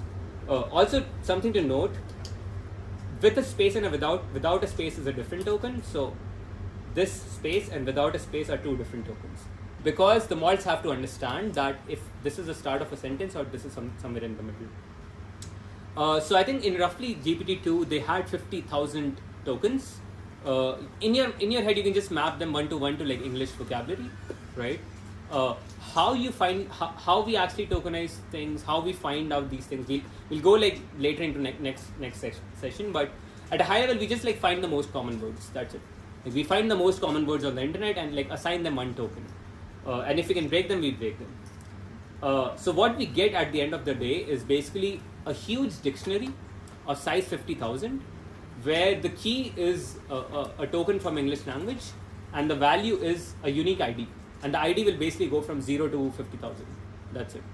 And we maintain this dictionary because this dictionary basically takes you from like your input to tokens, and at the output layer it will take you from token output to like the final output sentence. And this is exactly how. So for example, if you go to this website, like the tokenizer thing, OpenAI actually released their like GPT-4 tokenizer. So this is exactly the same, and this is open source. You can like go check it out. On the repo is called Tick Token. If you go to Tick Token, you can actually find out the tokenizer. So you can like exactly know when you use ChatGPT, when you use like any models, how exactly your text is being tokenized. Like some of you are probably building applications because this is open source. You can actually like pre-decide how many tokens you are using because using this tool because different models behave differently. Yeah. I have 2 quick questions. So for one, you mentioned a word with space in front of it and without are different tokens. But wouldn't it be more efficient to just have a sentence begin token so that you don't have to have like 2 different tokens of the same word? That is a fair point. But again, I just want to point out that this is also learned in the process somewhat. But that's a good point. I don't know the answer to that. It should be more efficient, yeah. Yeah. The other thing I was curious about is like English has a really large amount of words. I think like 600,000 or something like that. So does the 50,000, especially when you include typos, how could tokens actually? I guess you can have like tokens be single letters in the case of typos. Is that how that works? Right. So like this. Yeah. You see? Yeah. It's fascinating that I can recognize this word as a typo. Right. Later on. Right. There was a question embedded in your question that I wanted to ask, which is, has there been much success with using characters as the inputs? There was a lot of success, and this was something people were trying to push a lot. So very early on, character level language models were really big. The problem happened. So the most finite resource in this entire story is memory, right? We'll come to this again and again and again. The problem with characters is if you want to encode large things, you become very soon you become bottlenecked, right? Let's say you want to like encode a sentence with like 100,000 words, right? Which is very common today in language models, right? If you go character level, you'll have to like multiply that roughly by 5 or 6, and so you see, if you go character level, you encode like 1/5 or 1/6 less information in the entire sequence. Like related to that question, do you think there's a good enough, like that's a whole separate field, right? Like determining like what tokens? Yes, it is. Do you think there's like a lot of room for improvement It there is versus, definitely. Like, okay, Yeah, definitely. So last December, Facebook came out with a paper called Byte Latent Transformer, where their insight was every character or everything is basically a byte. Why not work at byte level instead of like, because bytes are what computers understand, right? And byte makes more sense because you can actually work natively at byte level. And they actually have a really good paper which like just came out like 6 months ago, and I think they are like making more progress more and more on that, because if you think about it, then you can natively encode both language and images and audio in any modality you want, because underlying you're like working with bytes, and that is the goal. They're trying to do it right now. are they gonna incorporate that into like the meta, like the model? So the thing with Facebook is the meta team is very different from the research team. And yeah, I guess the goal is to like have the research flow slowly into meta, but I don't think they have success at like 100 billion-ish scale, though they have like shown success at like small scales. But yeah, that is the goal. The goal is to like have bytes. Yeah, I'd say the similar question. I was just curious how far away that's when you think we'll get to this world where we're character or byte based. Yeah, I think we are seeing. Pretty soon, yeah. So you could just generate binaries directly. Yeah, or I guess it's probably hard for other reasons like trying to like supervise and try to figure out the. Yeah, it's just so like human verification. binary is basically your byte just combined together, right? So you like save a lot of memory. So moving on, a very simple primer on. So we have seen this photo again, right? This is something we have seen again and again and again. You have some input where your input is at the bottom. The cat sat on the, and we are trying to just find out what the next word is, which is the task GPT solves. We have already tokenized it. We have find out the IDs. We passed it to a model. We get output probabilities, and what we have are like these probabilities, right? So we, and as I mentioned before, this will be like a vector of length 50,000, and where you basically have like 50,000 different words. And at the very start, all these probabilities would be random, and slowly you want it to learn what the true next thing is, right? In this case, let's say on the internet, the cat sat on the mat. Mat was the right answer. Although, like, the model thinks chair is the right answer. Fair enough, which is the right, like, it could be a right answer. Nonetheless, our models are limited by what is the true thing on the internet. So in this case, the true thing on the internet is mat, right? So what actually happens is, so now you have like a vector of 50,000 length, which are all probabilities. All we say is we don't care about anything else apart from the right answer, right? So we look at the right answer. The right answer has 0.3% probability, right?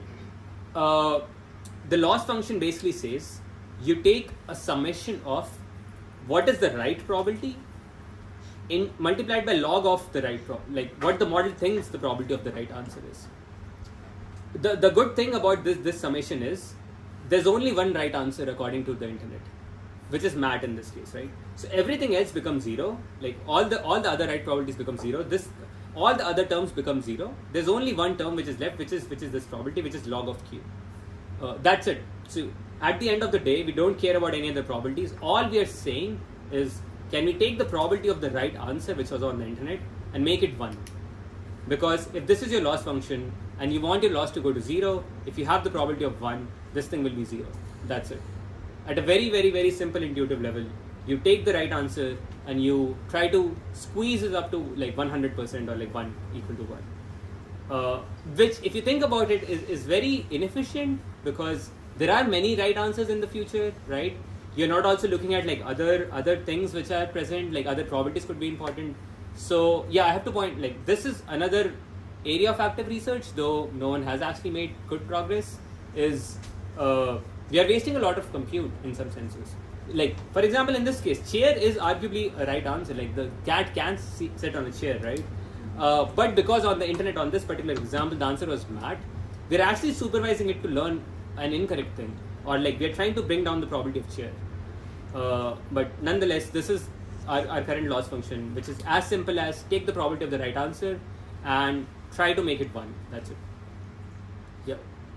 Like with log, I guess this is the K divergence. But one thing that always confused me was the fact that like log, if Q is very small, would be like very large and negative, right?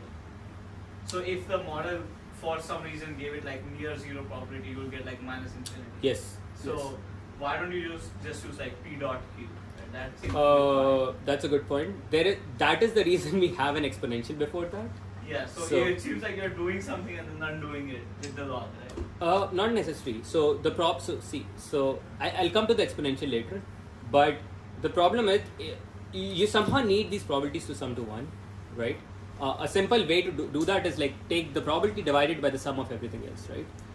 But again, things could be negative here, yeah, right? And you cannot deal like that is difficult, like because the output. Yes, we want probabilities, but the model just like matrix multiplication just gives you random numbers, right? Yeah. You have to make them positive somehow, and second, it has to be very smooth, and that is one reason the form that I'll come to later will actually sticks around. But yeah, I'll come to that in just a little bit. Yeah. So again, all we are doing is taking the right answer and increasing its probability. And we are like wiggling in basically the 1.5 billion weights in here and trying to tweak all of them slightly in the direction to make the probability of mat a bit higher. And we do this for like every single word on the internet. That is all like how training or like training this thing means.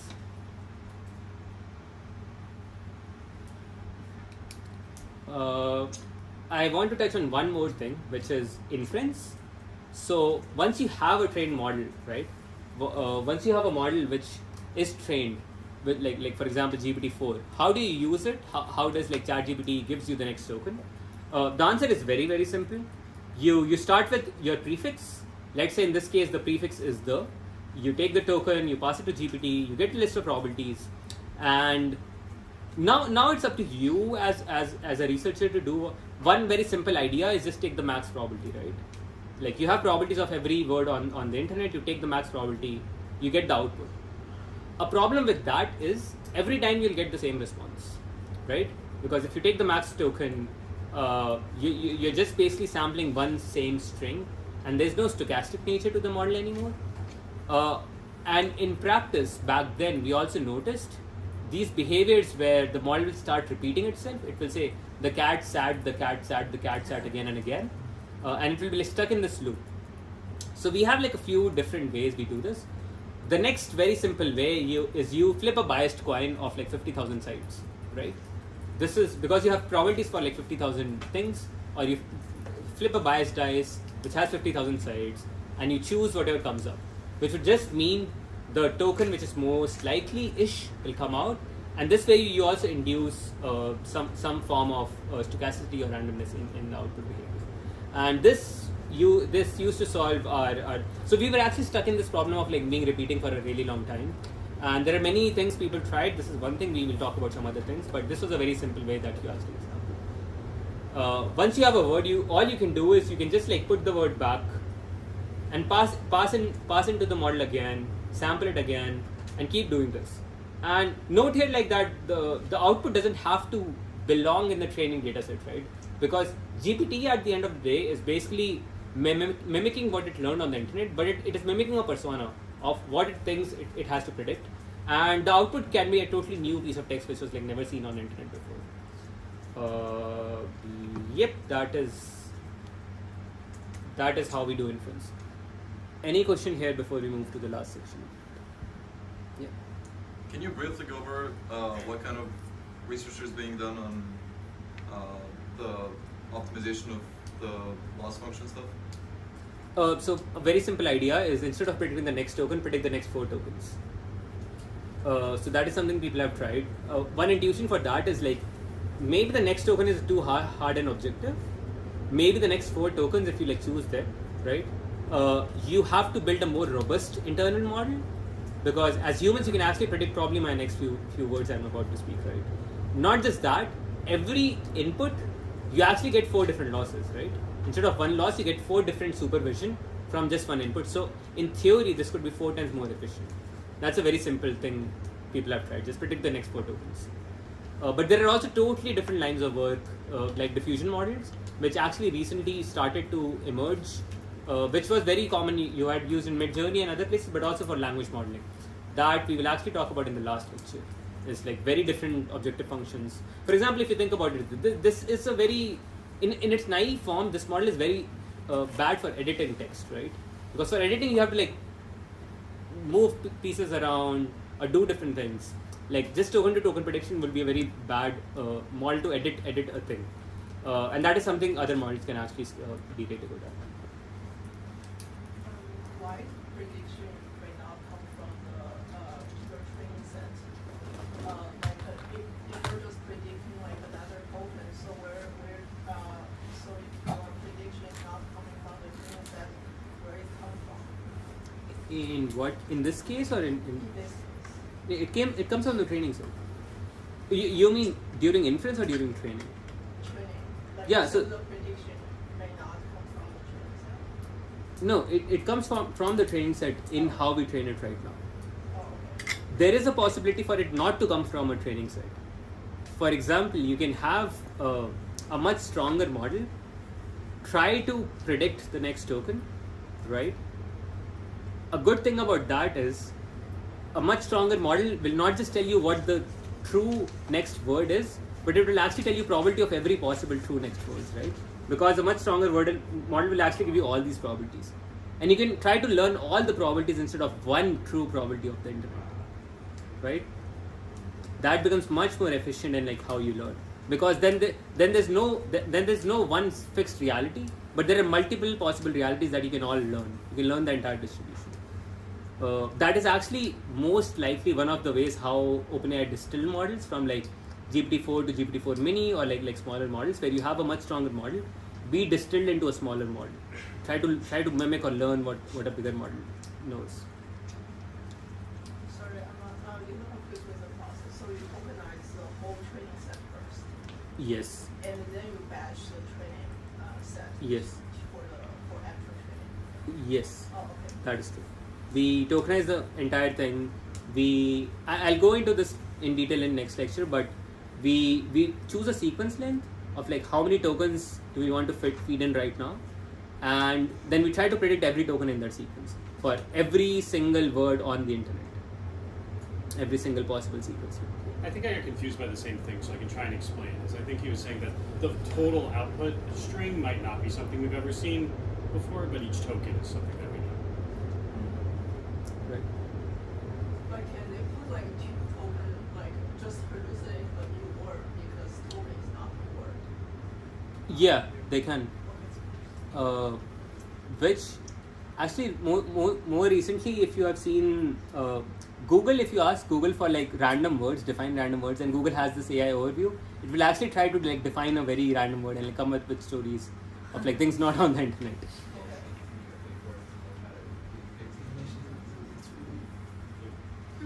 Okay, so moving to the very final piece, which is, okay, we are finally to like what is a transformer. We have seen GPT, we have seen how it works.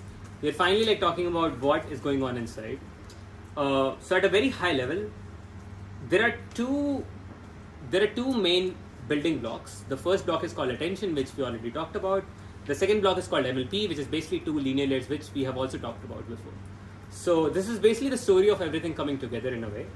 And then you have these 2 blocks and you just apply them in n times. So basically like if you have, in the original paper this was like 6 times, so you apply these 2 alternatively 6 times, and that's about it. Then you get a representation, you get your properties, and the same story. there's actually a more intuitive way to think about these two pieces, which is communication and compute. So for the first layer, what you want to try to do is somehow take all the words or all your tokens and somehow let them talk to each other. That's it. That is also what attention was doing back then, right? You had all this information and you were letting them talk to each other somehow. So this is pure communication. We take these words and let them figure out what information they want from the words in their context. And this also goes back to like a word known by company it keeps. Now we can do this at inference time, like at real time, because this architecture will work like this in inference. And during inference, the model, we basically gave models the capabilities to like figure out what they want from the neighboring words. And you do this n layered number of time. And the second thing is totally independent in the second stage, which is this compute phase. You just take that word embedding and try to improve it. That's it. There's no talking going on. They don't talk to each other. They just try to improve themselves. They try to improve their representation. In all the model neural networks, a good rule of thumb is the second part takes 2/3 of the compute, and the first part takes 1/3 of the compute. Compute, memory. There's a lot more going on here, which is also a good thing, because remember, this is MLP. These are just two matrix multiplications. This is very easily parallelizable, very good for us, and so a lot of compute is going on. But intuitively, this is very simple, and roughly 1/3, like if you like count the exact number of parameters, 1/3 goes in here. I actually did not tell you one thing is, so the input are these integers, right? But we have to start the story with some form of embedding, right? We have to start the story with like some representation of these tokens. How do we get them? So we actually have another component which just take this integer and give you a vector. And think of this as again another dictionary. There's nothing fancy going on. You take a huge matrix of size 50,000, right? So you basically have 50,000 vectors, and each vector has a fixed dimension. Let's say the dimension is d. This is very important. This dimension is very important because throughout the transformer, every vector, nearly every vector except for one, will have this d dimension, and we'll try to maintain this d dimension along the way. So all you do at the very start is just initialize this huge matrix of like 50,000 cross d dimension, and that's it. And whenever you get the input, if you get the 3086 token, you go and like find your 3086 vector from that huge matrix. And that matrix is supposed to basically store all your input representations, right? So this is where the story begins. Like the story, the journey of like how this embedding is transformed, like, begins from like you take all these indices and like find out one single embedding for each of them. So let's talk about like the journey of this one single token, one single guy sat, right? In this sentence, you have this black token sat, you have this communication layer. How exactly are these vectors talking to each other? Like what exactly is going on in there? So in each of these steps, like in communication and compute, there are two steps happening in each of these steps, right? So this is your communication layer, right? What happens in the communication layer is you start with this one guy which comes from your huge matrix, and you form three different vectors. And how you do this is you just apply a linear layer as we talk. And again, remember, unless specified, everything will be of d dimension. When it will be not, I'll actually specify it. But everything here is basically of d dimension. What you're doing is basically taking this guy and applying to like modifying this into three different pieces. Now what you'll ask, what are these three different pieces? Like what is happening here? Is there any intuition for that? So let's talk about them one by one. So we are talking about the journey of SAT, right? We are talking about how this one SAT embedding is being transformed through the entire thing. We have these three things called query, keys, and values. Queries, you can think of queries as I want something from you. So this is a query. this guy will basically, this is a question, this is the thing which will go to everyone and ask them, this is what I care about, can you give me something, right? And this is one way of like trying to find out how everything else is important for me, right? Because if I'm sat, right, and let's say we want to like predict the next token, somehow by the end of this journey, by the end of like these 6 layers, the final vector, right, like this final vector at the very end of it has to morph in information from everything else, right? Like we have to somehow get information from all the tokens. So what query will do is go and ask everyone else, can you tell me how important you are to me, or how much information can you bleed into me? But very, very important for GPT is it cannot ask from future, right? None of these tokens can ask anything from future, because then it can cheat. Because if you actually ask from this guy about query, what the model can do is just like copy paste this here and keep copy pasting it to the final layer, and you can just cheat and like say, hey, the next answer is on, without learning anything. A very simple network can like learn to just copy paste information. So a GPT model which only like predicts the next token can only ask from itself and everything in the past, right? And where it goes asking is keys.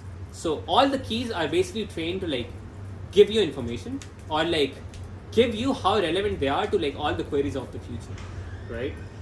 And again, as we discussed before, in vector spaces, how we find information similarities, you basically do a dot product. Like you just take this guy, you take all the past keys and itself and do a dot product, and you'll get a score, right? And you also and you can assign like score of 0 for the future, because you don't want anything from the future. And what you get are these scores. I'll talk in just a bit how you make these probabilities, but a very simple way is like take that number, divide by the sum of everything else, right? And you get probabilities. So what you get is like this query gets 70% from this, 10% from this, and maybe 20% from this, right? And 0 from everything else in the future. Now you don't need any key once you have these scores, right? So this score is called the attention score. This is like one of the most important bit of this entire thing.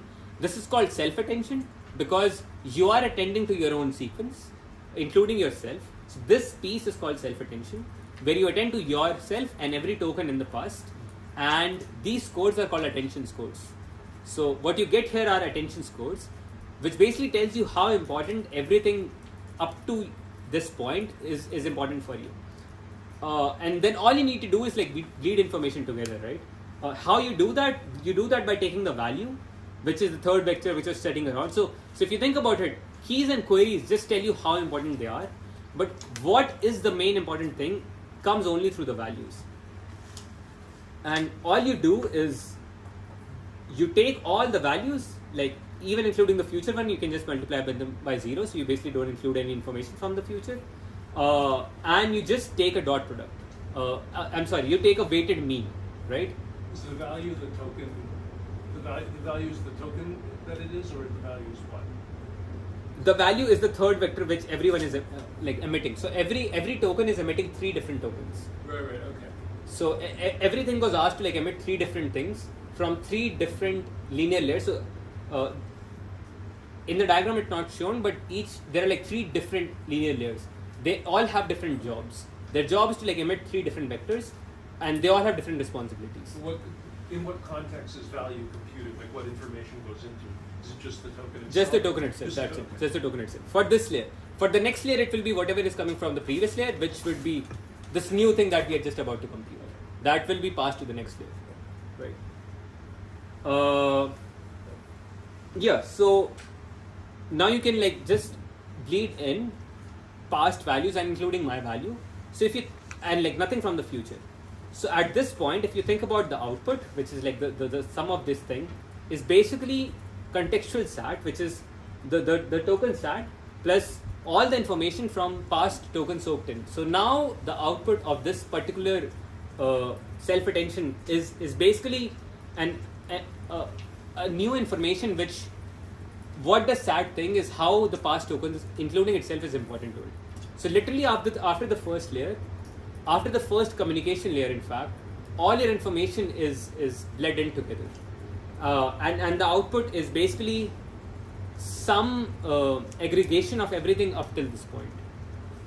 This is what was happening. Remember, this is what was happening in LSTMs or RNN back then, like in the last generation. But back then we had to go sequential, right? Back then we had to like do this one thing at a time, and here you can do this everything at a time, which is amazing. So yeah, so this is what is basically your journey of like taking one vector, taking all the past, taking your own query, multiplying dot product by all the past keys, getting some scores, doing an aggregate, and then that is how you get this final vector. So this vector is basically a combination of all these three things in the past. This is your self-attention layer. The next step is very simple and much more simpler than this, which is your compute layer. A compute layer is basically two linear layers stacked together. That is it. You take a vector, which again remember, this is the output vector from the past layer, so this is the contextual vector SAT, and all you're trying to do is make it better somehow. At this point, it does not have to interact with anything else. It does not talk to anyone else. All it does is you apply a simple matrix multiplication, which increases the dimension by 4 times. This is one of the only places where it like changes dimension, and you bring it down by 4 times. This was a very weird design choice if you look at it. This is what they did in the original paper. For some reason, this is another hyperparameter which I said before has stuck on, has lived on with us. Many people have tried this changing. So in the original paper, the argument was that this gives you the best performance for translation. It turns out somehow this is the best thing for everything else. So even our best of the models still use this into 4 divided by 4 factor. One intuition that I can give you is this lives in a small space. You're trying, and because this is like information soaked in from everything from the past, you're trying to go to a higher dimension space and then come back and choose what you want to retain. There's actually another good intuition which came out from interpretability group, but like trying to understand what happens inside it. I can like link to the paper later. What they realized is this is where all the facts are stored. So all the factual information, like where is United States or what is the capital of New York City, like any factual information is basically stored in these 2 linear layers, which is a very interesting discovery recently. That was recent. Yeah, I think like last year probably. Yeah, because the Marx and Tegmark's geometry of truth looks at the residual connections to Right. find that. Right. Actually, yeah. Now that you mentioned residual connection, that's the last bit. So we already looked at this entire stack. We looked at the journey of SAT. We looked at how communication happened. We looked at how compute happened, where they're not talking to each other. The final bit is this plus operation. All you're doing is taking in the input and adding it to the output of every single layer. If you think why they're doing this, just think for a second. Let's say you have like 6 layers or like 20 layers, right? In some way, you have reduced the path from input to output to a single hop, because this input will survive throughout every 6 layers and it will get to the final layer. So in a way, the input and the final supervision is also 1 hop away, but also 6 hops away and also like 5 hops away. Why doesn't the skip connection go between the input and after the attention layer before the MLP hits? Why does it go after the MLP? This is after the MLP. No, I'm saying why doesn't it do this and then that? Oh, I'm actually not sure. It might do that, it might be both. It could be both, but yeah, it could be both. That would be the obvious. Yeah, I think it goes here and then it goes here. So you're basically trying to have as many pathways as possible for information to flow. Like if you think about it, in some way this is basically a fully connected graph. Like in many ways, this is a graph which is like connected from input to like every possible node in your process. And that was another goal where you're trying to reduce the length between your input and like how the information is being flowed. So when we say n layers, we mean we're doing this over and over again? Yes.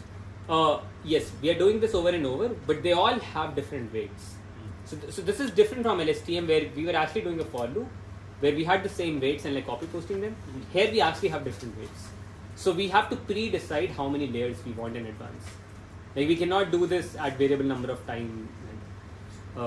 That is also people have explored. Yeah. Maybe a very simple question, but what is like the intuition behind having like n layers? Like what is that? Oh yeah. So that intuition comes from the word deep learning. Deep learning, the deep just signifies how many layers we have. The intuition is very simple. Is the first time you do it, right? You have somehow aggregated the information, but you can keep aggregating them again and again in like higher order terms. Like for example, first time maybe you just like learn what is noun, what is adjective. Second time maybe you learn, oh, these are locations. Third time maybe you start to like represent the semantics or the polarity of the sentence. So the high level intuition is you're just like trying to aggregate higher level information about your data set. But also empirically, the deeper the network, the better it used to perform. For example, in computer vision, we used to have like hundreds of layers, and we have still not reached there here. But yeah. Yeah, like last year, I did a side project where I basically tried to build a GPT-2 transformer for different modalities, like football play-by-play data. So I just copied all the hyperparameters from GPT-2. Do you think that like going to different modalities, they seem to just like they say it just seems to work? Is that going to work for text, or do you think if you go to a different modality, would it actually? So if by hyperparameters you mean these like the times by like the multiplying it by 4, like those types of. Yeah, I think those have more or less stayed the same. But having said that, like how you tokenize or like how your loss function is, all these things are like very very different. I think hard to like understand like what does this D represent, like the D dimension. How can we take understand? You mean what would be stored in it, or what? Why D? Like what is this D dimension representing? Right. So okay. Imagine like this word vector, right? Sat. What we are trying to and like then we have this final vector sat, like this final vector. This is just trying to represent in this context of this sentence. How would you understand sat? For example, apple is red, right? Versus Apple makes laptops, right? In both these cases, the embedding of Apple, like this final vector, would be very very different. And you as a human would understand this just by reading the sentence. How you understood is because the moment you heard Apple makes laptop, you somehow like see it in Apple, like laptop's information in Apple, or like now these two sentences mean very very different in your mind, right?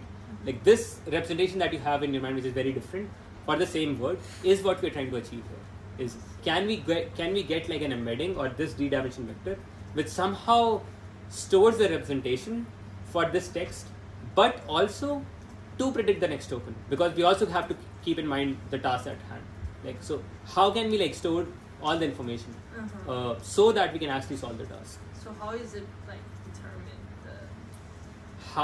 like the number of the number is just a hyperparameter. So you like choose. So in the original they choose 128. The bigger this number, the bigger your model is. So when people say 1 billion model versus like 100 billion model, this is one of the key components being changed. Like you like literally derive the entire number of parameters from this and like a few other things. So the bigger, because if you think about it, you need bigger matrices here and bigger matrices here, and this will all change your D, and that will just change the size of the model. Okay. So that is it. And currently we're at like how much? I don't remember. 12,000. Llama 2 is 5,000.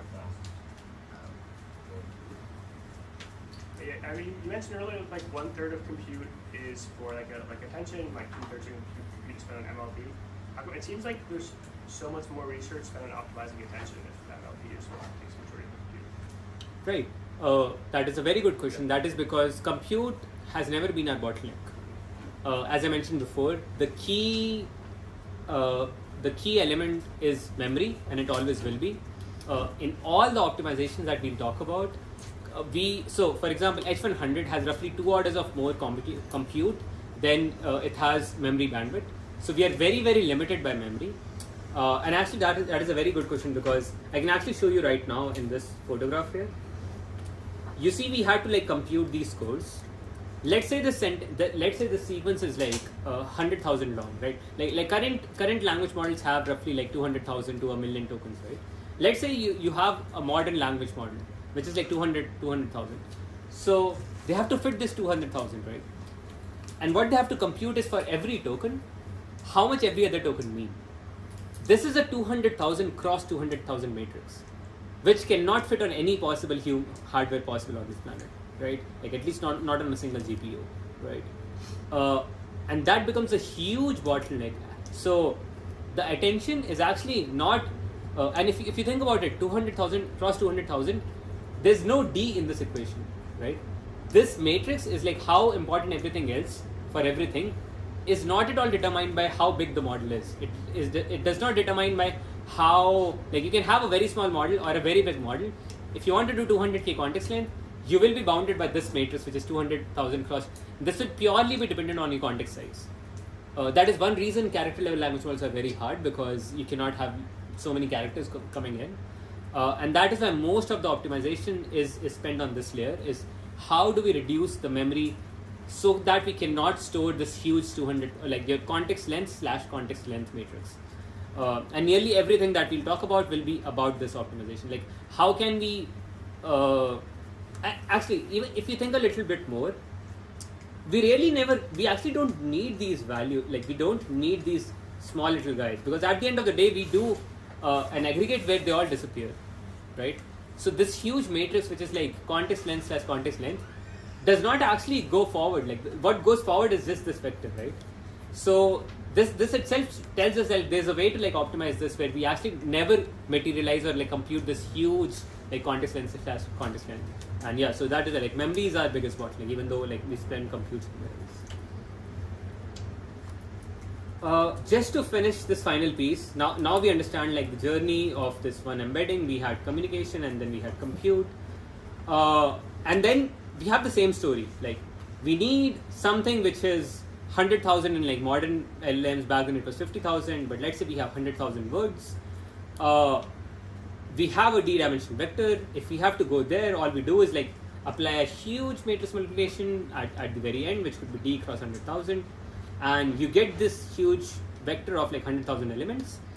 Again, these will not be probabilities, these will be some random numbers. You somehow need to normalize them.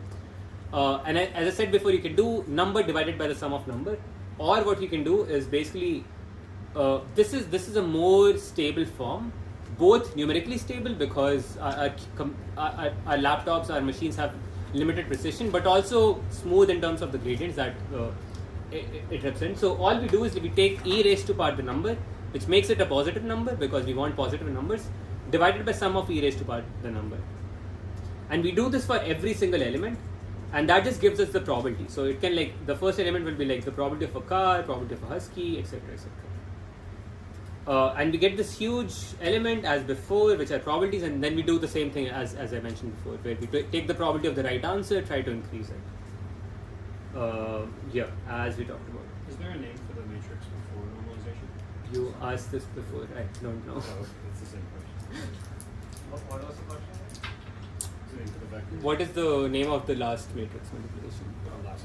No, is there a name for the last vector? The last vector? Yeah, the 100,000. It's just your probability distribution of tokens, I guess. Just on I have a question about the quadrant. I know there were some people trying to like make sub-quadratic attention. Yes. What's the state of the art? I feel like it's sort of going on, but none of the big models have. Right. So there was an entire era of like 2 years where as I mentioned, so I mentioned before, the biggest bottleneck is this memory, right? Because everyone wants long sequence length, so we can like pass our entire React code base in, we can like have amazing things. We are all limited by memory, and people are trying to work on different ways to approximate this thing. There was an entire era of like 2 years work of like people trying to come up with approximations and other things. None of them panned out. What still, as far as I am aware, exists is like exact attention. We just figured out like ways to use more GPUs, as with everything else. There's a paper called block attention we can like talk about in the class, which is basically you use more GPUs to like compute that huge giant matrix. Yeah. Any other questions? So earlier you mentioned that we tend to find factual information stored in the MLP layers, right? Do you have any intuition as to? It's interesting that like this, the MLP layers don't share weights across the different depth. Mm-hmm. Do you have intuition as to what kind of facts tend to live on which layer? I don't know, but I can point to it now. Yeah, sounds good. Yeah, that is, we are right on time. That is what is inside of a transformer. For next week, I would want to go more depth into like how pre-training is, how do we pre-train, how do we make assistants, and more recently, how do we, like, what is deep sea carbon, how is RL being applied more recently to like all these things. How are we like suddenly seeing really amazing performance in math, like especially, okay, how are O1 series models, like how are thinking series models? This is all like post-training, like something called post-training, including pre-training, and this is something we'll touch on like next week. Bye.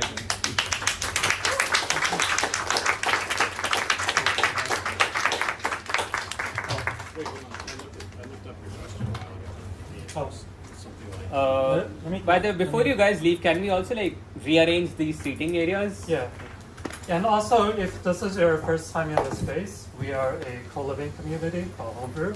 We're really interested in science and research. So if this inspires you to want to give any talks or host any events, feel free to reach out. Shivan will send a link to our Discord, where we can also talk about class material as well. Yes. Thanks. And we'll bring more chairs next time. So thank you.